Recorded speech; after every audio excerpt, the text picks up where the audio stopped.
moved, eh? They moved you. Urban, yeah. With the ex-boyfriend now released back on the streets, Constables Christy Fisher and Christiane Prévost locate the victim.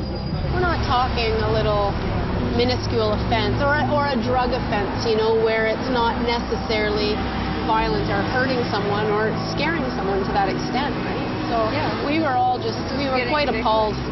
If he comes anywhere near you, you phone us, because he's on probation with those strict conditions still, right?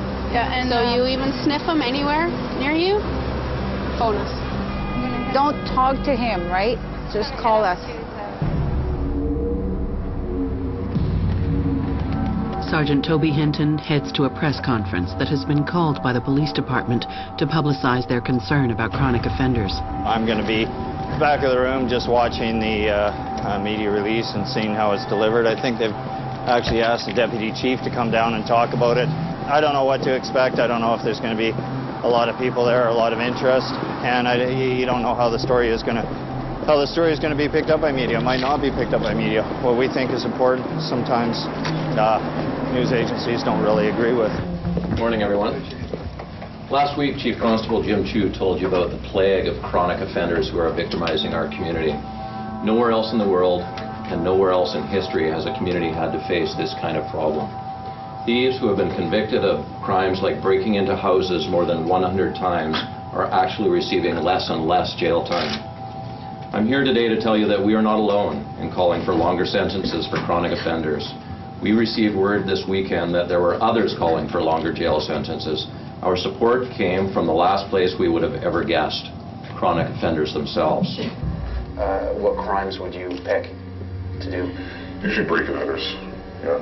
How come? I don't know, they just seem the easiest. How often have you offended while on bail? Every time. Every time? Sure. This catch and release cycle has to stop if we are to protect the thousands of people in this community who fall victim to these chronic offenders. All of us can make a contribution to doing better, and we appreciate the effort the media makes. We know that there are things that we can do better, and we think that there are things that Parliament and the courts can do better as well.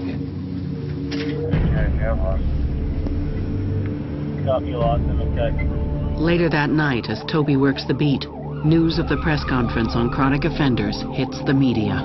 Vancouver police are getting support for their call for tougher sentences from an unlikely source, chronic offenders themselves. Police say the 32-year-old chronic offender turned himself in last week because he wants to end his drug-fueled life of crime. They say nowhere else in the world has offenders with more than 100 convictions. We're dealing with a predominantly crack-using population. There was about 12 or 14 people that died in the span of 2 weeks. What a waste, eh?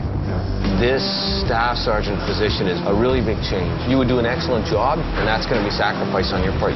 Is if they have a lawful protest, boy, they're more than welcome, but if they cross the line, then you have to take control of it.